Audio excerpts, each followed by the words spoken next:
কবরের জীবনটা আসল জীবন। বিশ্বনবী দোয়া করতেন, আল্লাহুম্মা ইন্না নাউযু বিকা মিন আযাবিল কবর। আল্লাহ, আমি আপনার কাছে কবরের আযাব থেকে পানাহ চাই, কবরের আযাব থেকে বাঁচতে চাই। এই কবরের মধ্যে অনেক ফিতনা হবে, অনেক সুয়াল হবে। কবরে প্রশ্ন আছে না নাই? কথা বলেন। প্রথম প্রশ্ন জিজ্ঞেস করা হবে, মার রব্বুক, তোমার রব কে? বলেন, আমাদের রব কে? ওয়া মা দীনুক, তোমার ধর্ম কি? বিষ্ণুবীর চেহারা দেখিয়ে বলা হবে, তারিফু মান হাযা রাজুল, এই লোকটারে চিনো? আমরা কি বলবো? আমরা চিনি, উনি আমাদের প্রিয় রাসূল মুহাম্মদুর রাসূলুল্লাহ সাল্লাল্লাহু আলাইহি ওয়াসাল্লাম। এরপরে জিজ্ঞেস করা হবে, এগুলো কোথা থেকে শিখলা? আমরা বলবো কোরআন থেকে। ফায়ুফসাহু লাহু কবরুহু ৭০ যিরাআন, সুন্দর সুন্দর উত্তর করতে পারলে আপনার কবরটারে ৭০ হাত লম্বা করে দেওয়া হবে। ইফতাহু লাহু বাবুন ইলাল জান্নাহ, জান্নাতের দিকে একটা দরজা লাগিয়ে দেওয়া হবে।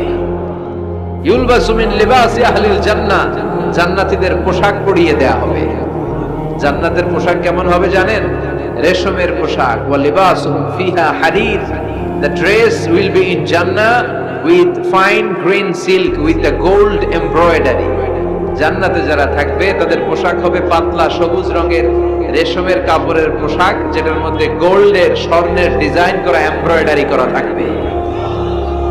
ওই পোশাক পরিয়ে দেওয়া হবে। আর বলা হবে নাম কান্নাউমিল আরুস, বাসর রাতে জামাই যেমনি আনন্দে ঘুমায় তুমিও ঘুমাও। দুনিয়াতে অনেক কষ্ট সহ্য করছো, দুনিয়াতে পুলিশের দৌড়ানি, র্যাবের দৌড়ানি, আছে না নাই? ইসলামের পক্ষে যারা কথা বলে নিজ এলাকায় পরবাসী, আছে না নাই? মামলা হামলা, ঝক্কি ঝামেলা ঝুঁকি, একটার পর একটা, তার পিছু ছাড়ে না। সে ঘুমাইতেও পারে নাই, চিল্লায় বলেন ঠিক কিনা? আনন্দের ঘুম আমরা সেদিন দেব ইনশাআল্লাহ, কইবেন না? নাম কানাউমিল আরুস, বাসর রাতে বর যেমনি কনেকে নিয়ে ঘুমায় ঘুমাও। দুনিয়াতে ঘুমাইতে পারো না, দুনিয়াতে খালি দৌড়াইছো। কি করছো? দৌড়ানির উপরে ছিল। আজকে দৌড়ানি নাই, আজকে দৌড়ানি হবে ওই দলে। কথা কন। যারা ইসলামের পক্ষে ছিল না, আজীবন ইসলামকে বাঁশ দিয়েছে, আজকে ওদেরকে বাঁশ দেওয়ার পালা। সেদিন হিসেব উল্টে যাবে। কথা বলেন। এবার ওদেরকে প্রশ্ন করা হবে, তুই ক মার রব্বু, কয় আমি জানি না। কি জানোস? কয় কিছুই জানি না। কি যে জানি না ওইটাও জানি না। দ্বিতীয় প্রশ্ন, ওয়ামা দীনুক, তোর ধর্মের নাম কি? কয় জানি না। ফেরেশতারা কয় আর প্রশ্ন বাকি একটা, তারপরে আঙ্গ খেলা শুরু। ওমান হাযার রাজুল, do you know this person? দেখো তো এই লোকটার চিনা চিনা লাগে কিনা। কয় না, চিনি না, আমি কিচ্ছু জানি না, আমি কিচ্ছু মনে করতে পারছি না। খালি আমি মদ খাইতাম আর চিয়ার্স করতাম, এটা মনে আছে। আমি ইসলামের বিরুদ্ধে দৌড়াতাম, ইসলামের পক্ষের শক্তির উপর হামলা চালাতাম, এগুলো মনে আছে। কোরআনের বিরুদ্ধে ছিলাম, ইসলামের বিরুদ্ধে ছিলাম, বিশ্বনবীর বিরুদ্ধে ছিলাম।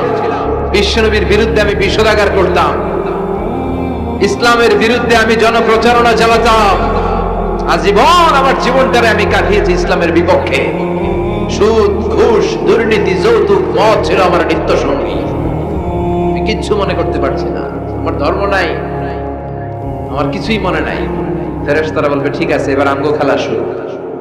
ফায়ুতরাফু বিমাতারিকা মিন হাদিদ, লোহার হাতুড়ি দিয়ে এবার ওর পিটানো শুরু হবে। পিটাতে পিটাতে ওর গায়ের গোশত আর মাসেলগুলো থেতলে ফেলা হবে। ইয়কালু লিল আরদি ইলতামি, জমিনকে বলা হবে চাপ দাও। ফাতাখতালিফু আদলাউ,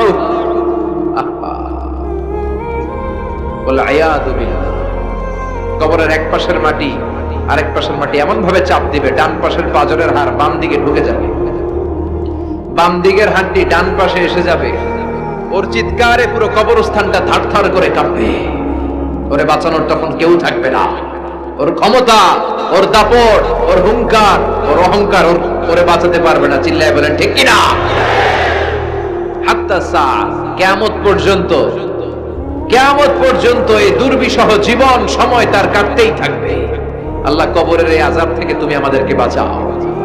সূরাতুল মুলক যারা নিয়মিত তেলাওয়াত করবে, আল্লাহর মেহেরবানিতে তাদের কবরে কোনো আযাব হবে না। পড়তে রাজি আছেন? কথা কয় না। পড়তে রাজি আছেন সবাই? বিষ্ণু বললেন, এখানেই শেষ নয়, আরো আছে। শাফাআত লি সাহিবিহা, এই সূরাটা কিয়ামতের দিন এই সূরা যে তেলাওয়াত করবে তার পক্ষে সুপারিশ করবে। কোরআন যদি আপনার বিপক্ষে আল্লাহর কাছে নালিশ করে, আপনার বাঁচার কোনো উপায় আছে? আপনার পীর সাহেব আপনারে বাঁচাইতে পারবে? তাহলে আপনার দলের নেতা কথা কন, কেউ বাঁচাইতে পারবে আপনারে? কোরআন যেমনি আপনার বিরুদ্ধে দাঁড়ালে আপনারে বাঁচাতে পারবে না, কোরআন তেমনি আপনার পক্ষে দাঁড়ালে আল্লাহ আপনারে ফেলে দিতে পারবে না। কোরআন আপনার পক্ষে থাকলে আল্লাহ আপনাকে দয়া করবেনই। বিশ্বনবী বলেছেন, ইকরাউল কুরআন ফাইন্নাহু ইয়াতি ইয়াউমাল কিয়ামাতি শাফিআন লিআসহাবি। কোরআন তেলাওয়াত করো, কেননা কোরআনের তেলাওয়াত এটা কিয়ামতের দিন তোমার জন্য সুপারিশ হয়ে দাঁড়াবে। এজন্য বিশ্বনবী বললেন, যে ব্যক্তি সূরাতুল মুলক নিয়মিত তেলাওয়াত করবে, এই সূরাটা কিয়ামতের দিন ওই তেলাওয়াতকারীর জন্য আল্লাহর কাছে সুপারিশ করবে। এখানেই শেষ নয়, বিশ্বনবী বললেন, খাসামাত আন সাহিবিহা, এই সূরা যে তেলাওয়াত করবে তার পক্ষে আল্লাহর সাথে এই সূরাটা দাঁড়িয়ে তার পক্ষ নিয়ে আল্লাহর সাথে তর্ক করবে, ঝগড়া করবে। আল্লাহ তুমি ওরে জান্নাত দিবা না কেন? ওরে মাফ করবা না কেন? তুমি না গফুর, তুমি না গফফার, তুমি না রহিম, তুমি না রহমান, তুমি মাফ করে দাও। ও মিয়া, সুপারিশ করতেছে কে? সূরাতুল মুলক। সুবহানাল্লাহ কইবেন না? কতক্ষণ এই তর্ক আল্লাহর সাথে সে চালাবে? হাত্তা আদখালাহুল্লাহুল জান্নাহ, যতক্ষণ না আল্লাহ তার জান্নাতে না ঢুকায়। এখানেই শেষ নয়, বিশ্বনবী বললেন, মান ক্বারাআ বিহা ফি লাইলাতিন ফাকাদ আকসারা ওয়া আতাবা, রাত্রি বেলায় যে সূরাটা তেলাওয়াত করবে পুরো রাতটাকে বরকতময় করে দিবে কে? এজন্য বিশ্বনবী বলেন, আমি চাই আমার সব উম্মত এই সূরাটা মুখস্থ করে নেক। আমার চাই আমার ছোট বড় আবাল বৃদ্ধ বনিতা সব উম্মতের হৃদয়ের মধ্যে এই সূরাটা গাঁথা থাক, মুখস্থ থাক, হিফজ করা থাক। আমরা বিশ্বনবীর উম্মত না? কথা কর। নবীর এই আশাটা আমাদের পালন করার দরকার আছে না নাই? আমরা কি পারি না এই সূরাটা মুখস্থ করে রাখতে? মাত্র 30 আয়াত, প্রতি মাসে কয়দিন? প্রতিদিন এক আয়াত করে মুখস্থ করলে লাগে কয়দিন? প্রতিদিন এক আয়াত করে মুখস্থ করলে 30 দিনে এই সূরা মুখস্থ করতে রাজি আছেন? সবাই রাজি আছেন তো? মনে থাকবে? নেক্সট টাইমে নেক্সট ইয়ারে আসলে জিজ্ঞেস করবো যে সূরা মুলক মুখস্থ হয়েছে কিনা। হ্যাঁ, মনে থাকবে তো? আল্লাহ তুমি তৌফিক দাও। এই সূরাটা পড়লে আল্লাহ আপনার দৃষ্টি শক্তিকে খুলে দিবে। আপনার চোখের সামনে কোনো পর্দা থাকলে পর্দাটা সরে যাবে, আপনি আল্লাহর মাহাত্ম্য বুঝতে পারবেন, আপনি আল্লাহরে চিনতে পারবেন, আপনি আল্লাহর অস্তিত্ব টের পাবেন। সুবহানাল্লাহ পড়েন। অনেকেই বলে যেটা দেখি না তা মানি না। যারা স্রষ্টাকে বিশ্বাস করে না তারা বলে আনসিন ইজ নাথিং, যেটা দেখা যায় না এটা বিশ্বাস করি। নাস্তিক্যবাদের ছড়াছড়ি আছে না নাই? বাগেরহাটে কোনো নাস্তিক নাই মনে হয়? আছে আছে আছে। এত দাড়ি টুপি এগুলার ভিতরে ঢুকে কেমনে? ওগুলা পিছনে পিছনে থাকে, এগুলা আজীবন পিছনে পিছনে থাকবে। কথা বলেন। ইয়াং যুবক যারা আছে তোমরা একটা বই পড়বে, প্যারাডক্সিক্যাল সাজিদ, একটা বই আছে বাজারে, নাস্তিকদের বিভিন্ন প্রশ্নের জবাব। এই বইয়ের লেখক খুব ভালো করে ওই বইতে তিনি তুলে ধরেছেন। লেখকের নাম আরিফ আজাদ। এটা পড়লে শিক্ষিত যারা তাদের মনের মধ্যে এই ঘুরপাক করা প্রশ্নগুলোর উত্তর তারা পেয়ে যাবে। বইয়ের নাম প্যারাডক্সিক্যাল সাজিদ, আরিফ আজাদের লেখা। তো তার পাশাপাশি এই সূরাটা পড়লেও আমরা জানতে পারবো, কারণ এই সূরাটা হচ্ছে দি সূরা is an eye opener for us all, আমাদের সবার চোখ খুলে দিবে এই সূরাটা। আমাদের ঘুমন্ত বিবেককে জাগিয়ে তুলবে এই সূরাটা। যারা বলে যে স্রষ্টাকে দেখা যায় না তাদের জন্য এই সূরাটা একটা মেডিসিন। আল্লাহ কেমন যেন এই সূরায় বলতে চায়, ওপেন ইউর আই, তুমি তোমার চোখ খোলো না একটু, you must find your god, তুমি তোমার আল্লাহরে খুঁজে পাবা। আপনি আকাশের দিকে তাকান, বাতাসের দিকে তাকান, জমিনের দিকে তাকান, আল্লাহরে খুঁজে পাবেন। সাইয়েদনা ইব্রাহিম তারার দিকে তাকালেন, বললেন মনে হয় এটাই আমার রব। পরে দেখে তারা নাই, কয় না না, আমার রব তো আমার ছেড়ে চলে যেতে পারে না। সাইয়েদনা ইব্রাহিম চাঁদ দেখলেন, পূর্ণিমার চাঁদ দেখে ভাবলেন তাহলে এটা তো তারার চেয়েও বড়, মনে হয় এটা আমার রব। পরে দেখলেন চাঁদও নাই, সাইয়েদনা ইব্রাহিম কয় আমিও আপনার লগে নাই। এরপরে সূর্য উঠলো, গগন বিদারী সূর্য, পুরো জমিনটারে আলোকিত করে ফেললো। উনি বললেন হাদা আকবার, সূর্য অনেক বড়, তাহলে এটা আমার রব। পরে বিকেল বেলা যখন সূর্য ডুবে যায়, সাইয়েদনা ইব্রাহিম কয় না, আমার রব তো আমার ছেড়ে কোথাও চলে যেতে পারে। তখন তিনি চিন্তা গবেষণার মধ্য দিয়ে মহাসত্যের খোঁজ পেলেন। সুবহানাল্লাহ পড়েন। মহাসত্য হচ্ছেন একজন, চিৎকার করে বলতে হবে তিনি কে? সে আল্লাহ বলে, গোলাম, আমার অস্তিত্ব অনুভব করার জন্য তোমাকে ডজন ডজন বই পড়া লাগবে না, ডক্টরের ডিগ্রি লাগবে না। তুমি আমার সৃষ্টি করা এ বসুন্ধরার দিকে তাকাও, এই গাছপালা নেয়ামত রাজির দিকে নজর বুলিয়ে তাকাও। তুমি সাগর দেখো, তুমি পাহাড় দেখো, তুমি ঝর্ণা দেখো, ঝর্ণার কলকলো আওয়াজের ভেতরে আমি আল্লাহরে খুঁজে পাবো। কথা কন, ঝর্ণা দেখছেন কেউ কোনোদিন? বাগেরহাটে আছে? কোথায় যেয়ে দেখছেন? সিলেটে, হিমছড়িতে। আহা, ঝর্ণার সামনে দাঁড়ালে বোঝাই যায় একজন এটাকে নিয়ন্ত্রণ করছে, একজন আছে, একজন থাকা লাগবে, একজন থাকা চাই, যাকে ছাড়া মহাবিশ্ব এত সুন্দরভাবে চলতে পারে না। সাগরের দিকে তাকান। কক্সবাজারে গেছেন আপনারা? আহা, কি ক্ষুদ্র আমি, কি তুচ্ছ আমি, কি নগণ্য আমি। যখন আমার অলমোস্ট প্রতি সপ্তাহে কক্সবাজারে ফ্লাইট থাকে, আমার কক্সবাজারে অনেক প্রোগ্রাম থাকলে আমি বিকেলে আগে সাগরের সামনে চলে যাই, নিজে যে কত ছোট এটা দেখার জন্য। বঙ্গোপসাগরের সামনে দাঁড়ালে আয়রে নিজেরে কি ইয়াতিম লাগে, কি ছোট্ট আমি, কি সাগরের গর্জন। হিমছড়িতে যখন যাই, সিলেটের মাধবকুণ্ডে যখন যাই, মালয়েশিয়াতে মাঝে মাঝে যাই, ক্যামেরন হাইল্যান্ডে কিছু ওয়াটারফল আছে। আল্লাহু আকবার, এই ঝর্ণার আওয়াজের মধ্যে মনে হয় যেন আল্লাহর জিকির শোনা যায়, ঠিক কিনা? ঝর্ণা ঝর্ণা ঝর্ণা রে, বলনা বলনা বলনা রে, কার বিরহে পাগল পড়া তুই, কার মিলনে ফুল ফসলে ভরার তোর দুকুল বই, কার মিলনে ফুল ফসলে ভরার তোর দুকুল বই। ঝর্ণা ঝর্ণা ঝর্ণা রে, বলনা বলনা বলনা রে, কার বিরহে পাগল পড়া তুই। সুবহানাল্লাহ পড়েন। ঝর্ণার দিকে তাকালে, আকাশের দিকে তাকালে, বাতাসের দিকে তাকালে আকাশের রব আল্লাহর অস্তিত্ব সেইখানে আছে না নাই? চিল্লায় বলেন আছে না নাই?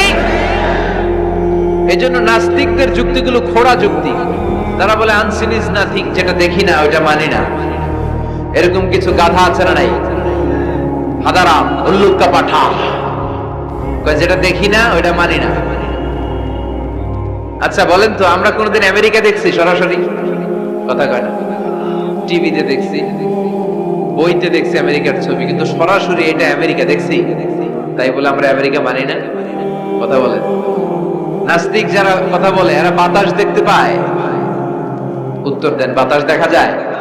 তো নাস্তিকের যারা দল, নাস্তিকের গোষ্ঠী, ওরা কি বাতাসকে মানে না? Why do you believe on that? Why do you believe on air in the atmosphere? বায়ুমণ্ডলে যে বাতাস আছে এটা কেন মানো? বাতাস তো দেখো। কে কারো যখন মাইগ্রেনের পেইন হয় মাথায়, আমার প্রচন্ড ব্যথা, আপনারা কি দেখতে পাচ্ছেন ব্যথাটা? কিন্তু মাথায় যে ব্যথা হয় এটা আপনারা মানেন না, নাস্তিকেরা মানে না। তাহলে ওদের যুক্তির কোনো গ্রাউন্ড আছে? কোনো গ্রাউন্ড না। যেটা দেখা যায় না এটা নাকি ওরা বিশ্বাস করে। আল্লাহ বলেন সৃষ্টির দিকে তাকাও, নজর করে দেখ, আমি আল্লাহর নিদর্শন আছে। সুবহানাল্লাহ পড়েন। নাস্তিকদের কিভাবে আপনি বুঝাবেন? একটা ঘটনা বললে চমৎকার বুঝতে পারবেন। কুফা নগরীতে এক নাস্তিক ছিল, সে এরকম বলতো, যেটা দেখি না ওইটা মানি না। সবাই বলে আমাদের একজন ইমাম আছে, ওনার নাম নু'মান ইবনু সাবিত, উনি তোমারে দেখায় ছাড়বে আল্লাহরে। সে বলে তাই, তাহলে ডাকো তো, তার সাথে আমি তর্ক করব। অ্যাপয়েন্টমেন্ট দেয়া হলো জুমার পরে ঠিক ভর দুপুরে 2টায়। নু'মান ইবনু সাবিত ওনার আসল নাম, ওনার লকব হচ্ছে আবু হানিফা। ইমাম আবু হানিফারে ছিলেন না? ইমাম আল আযম। উনি আল্লাহর পক্ষে নাস্তিকের সাথে লড়বেন, আর নাস্তিক আল্লাহর বিপক্ষে লড়বেন। সময় দেয়া হয়েছে জুমার সালাতের পর ভর দুপুরে 2টা। ঠিক সময় নাস্তিক এসেছে, হাজার হাজার মানুষ এসেছে, আসে নাই ইমাম আবু হানিফা। নাস্তিক তো রেগে মেগে আগুন, আমার সময় দিয়ে উনি আসে নাই কেন? আসে না কেন? আধা ঘন্টা, 1 ঘন্টা, 1.5 ঘন্টা চলে যায়, আসে না। প্রায় 2 ঘন্টা পরে ইমাম আবু হানিফা দৌড়ে দৌড়ে আসলেন। নাস্তিক বলে আপনার তো সময়ের কোনো জ্ঞানই নাই, আপনার সাথে কোনো তর্ক চলবে না। ইমাম আবু হানিফা বললেন ইনদি উযর, আই হ্যাভ অ্যান এক্সকিউজ, আমার একটা এক্সকিউজ আছে। কি এক্সকিউজ? সাইয়েদনা ইমাম আবু হানিফা বললেন আমি যখন ঘর থেকে বের হই, এই পথে আসার সময় আমাকে একটা নদী পার হতে হয়। কি পার হতে হয়? আজকে যে দেখি নদীর সামনে কোনো নৌকা নাই, মানুষ নাই, কেউ নাই, কেউ নাই। হঠাৎ দেখলাম নদীর পাশে বিশাল একটা বড় গাছ। গাছটা এমনি এমনি দুই ভাগ হয়ে গেল। গাছ থেকে এমনি এমনি কাঠ আর তক্তা বের হয়ে গেল। তক্তাগুলো এমনি এমনি জোড়া লেগে নৌকা হয়ে গেল। ওই নৌকা এমনি এমনি নদীর মাঝখানে এসে পড়লো, আর আমি উঠে বসলাম। মাঝি ছাড়া, লগি বৈঠা ছাড়া নৌকা আমারে এক টান মেরে নদীর ওপার নিয়ে গেল। এই কাজগুলো হতে হতে 2 ঘন্টা লেগে গেছে। কয় ঘন্টা? নাস্তিক কয় তবে ইমামের মাথা খারাপ। নাস্তিক কি বলে? তোদের ইমামের মাথায় সমস্যা। ইমাম আবু হানিফা বললেন, আপনি এই কথা বললেন কেন? আমার মাথা ঠিকই আছে, আপনি আমার গালি দেন কেন? নাস্তিক বলে, এমনি এমনি গাছ ভেঙে 2 ভাগ হয় নাকি? এমনি এমনি করাত ছাড়া গাছ কেটে তক্তা বানানো যায় নাকি? এমনি এমনি মিস্ত্রি ছাড়া তক্তা লাগিয়ে নৌকা হয়? এমনি এমনি মাঝি ছাড়া নৌকা চলে নাকি? সাইয়েদনা ইমাম আবু হানিফা বললেন, এই তো আপনি লাইনে চলে আসছেন। এখন আপনারে বুঝাইতে খুব সুবিধা হবে। এমনি এমনি নৌকা হয় না, তক্তা হয় না, এমনি এমনি গাছ কেটে 2 ভাগ হয় না, তাহলে আকাশটা কেমন করে এমনি এমনি হলো? এই জমিনটা কেমন করে এমনি এমনি হলো? দ্বিপ্রহরের জলজলের সূর্যটা কেমন করে প্রতিদিন দিনক্ষণ টাইম ঠিক করে সকালে পূর্ব দিক থেকে উঠে পশ্চিম দিকে ডুবে যায়? কেমন করে আকাশ থেকে বৃষ্টি নামে এমনি এমনি? কেউ যদি এটা না করে এমনি এমনি কেমন করে পৃথিবী সৃষ্টি হয়? নাস্তিকের ঘুমন্ত বিবেক এবার জাগ্রত হয়েছে। এবার সে চোখ মেলে তাকিয়েছে। সেজন্য এই পৃথিবীতে এখন নতুন এসেছে, সে নতুন করে আবার পৃথিবী দেখতে লাগলো। তাই তো? সুবহানাল্লাহ কইবেন না? তাই তো? এমনি এমনি তো কিছু হতে পারে না। There should be someone who is controlling everything. একজনকে থাকাই লাগবে যিনি মহাবিশ্ব নিয়ন্ত্রণ করছে। চিল্লায় বলেন, যিনি কে? নাস্তিক অবাক। তাই তো, আসলেই তো আমি একটা বোকা, আসলে আমি হাদারাম, আমি তো এইভাবে কখনো ভাবি নাই। ও ইমাম, আপনাকে শুকরিয়া, আপনার হাত দেন, আপনার হাতে চুমু খাই। আপনার হাতে হাত রেখে আমি শাহাদা বাক্য পাঠ করতে চাই, আপনি আমারে পড়িয়ে দেন লা ইলাহা ইল্লাল্লাহ মুহাম্মাদুর রাসূলুল্লাহ। কালিমা পড়ে মুসলমান হয়ে গেলেন। আল্লাহু আকবার। এজন্য নাস্তিকদের সাথে ওয়াজাদিলহুম বিল্লাতি হিয়া আহসান, হিকমতের সাথে কথা বলতে হবে। প্রজ্ঞার সাথে যদি আপনি একটা ভ্যালিড গ্রাউন্ড উপস্থাপন করতে পারেন, নাস্তিকরা আপনার সামনে দাঁড়াতে পারবে না। চিল্লায় বলেন ঠিক কিনা? এই নাস্তিকদের জন্য অনেক দিক নির্দেশনা, ডোজ, মেডিসিন আল্লাহ সূরার ভেতরে দিয়েছেন। সূরাটার নাম সবাই বলতে হবে। সবাই বলেন। সবাই কইছেন? সূরার নাম সূরা মুলক। চিল্লায় বলেন কি নাম? সূরাতুল মুলক। আল্লাহ শুরু করছেন, তাবারাকাল্লাযী বিয়াদিহিল মুলকু ওয়া হুয়া আলা কুল্লি শাইইন কাদির। সুবহান সেই সত্তা যার হাতে ক্ষমতা, আর তিনি সব বিষয়ের উপরে ক্ষমতাবান। পড়েন সুবহানাল্লাহ। তাবারাকাল্লাযী, সুবহান সেই সত্তা, বিয়াদিহিল মুলকু, যার হাতে সব ক্ষমতা, ওয়া হুয়া, আর তিনি আলা কুল্লি শাইইন কাদির, সব বিষয়ে ক্ষমতাবান। তিনি কে? বিয়াদিহিল মুলকু, তার হাতে ক্ষমতা। চিল্লায় বলেন তো, কার হাতে? নাকি আপনাদের হাতে? মাননীয় প্রধানমন্ত্রীর হাতে? আস্তে আস্তে যাও, তুমি তো পুরো মাইক নাড়ায় ফেলতেছো। ক্ষমতা কার হাতে? নাকি প্রধানমন্ত্রীর হাতে? র্যাবের প্রধানের হাতে? পুলিশ প্রধান? ডোনাল্ড ট্রাম্পের হাতে? ভ্লাদিমির পুতিনের হাতে? নরেন্দ্র মোদীর হাতে? কার হাতে? জোরে বলে বিশ্বাস হয়? কিন্তু আমরা কিন্তু প্রায়শই বলি সকল ক্ষমতার উৎস জনগণ। এভাবে রাষ্ট্রীয়ভাবে কিছু কুফরি আমাদেরকে শিক্ষা দেওয়া হয়। চিল্লা এখন ঠিক কিনা? এটা রাষ্ট্রীয় কুফরি। সকল ক্ষমতার উৎস জনগণ নয়, সকল ক্ষমতার উৎস একজন। চিল্লায় বলেন তিনি কে? আপনি নিজের একটু নিজের জিজ্ঞেস করেন তো, যে আপনার ক্যাপাসিটি কতটুকু? আমার ক্যাপাসিটি আসলে কতটুকু? আমি আসলে কতদূর করতে পারি? কতদূর ক্ষমতা আমার আছে? একটু জিজ্ঞেস করে দেখেন। ডায়রিয়া যাদের হয়, 5 বার 7 বার 10 বার যদি টয়লেটে যাওয়া লাগে, ওর চেহারার দিকে আর তাকানো যায়? নিজেকে দিয়ে ভাবেন, যেদিন আপনার পেট মোচড় দিয়ে ডায়রিয়া হয়েছে, 7 বার 8 বার ইমোটিল ট্যাবলেট খাওয়ার পরে, স্যালাইন খাওয়ার পরে ভালো হচ্ছে না, 10 বার 12 বার যেতে যেতে চেহারাটা সাদা হয়ে যাচ্ছে, গায়ে কোনো শক্তি নাই, এরপরে 3-4 জন কাঁধে করে টয়লেটে ঢুকায়, আছে না নাই? 10 বার 12 বার টয়লেটে গেলে আর কোনো শক্তি নাই, আই মরে যাইও, আই আর হাইতান মারে মাফ করে দে, এরকম হয় না? তখন ভয় লাগে, মনে হয় যে আমি আসলেই মরে যাবো, সবার কাছে বিদায় নেয়, আমারে মাফ করে দাও, আমি হয়তো বাঁচবো না। কত লিমিটেড পাওয়ার আমাদের, কত দুর্বল।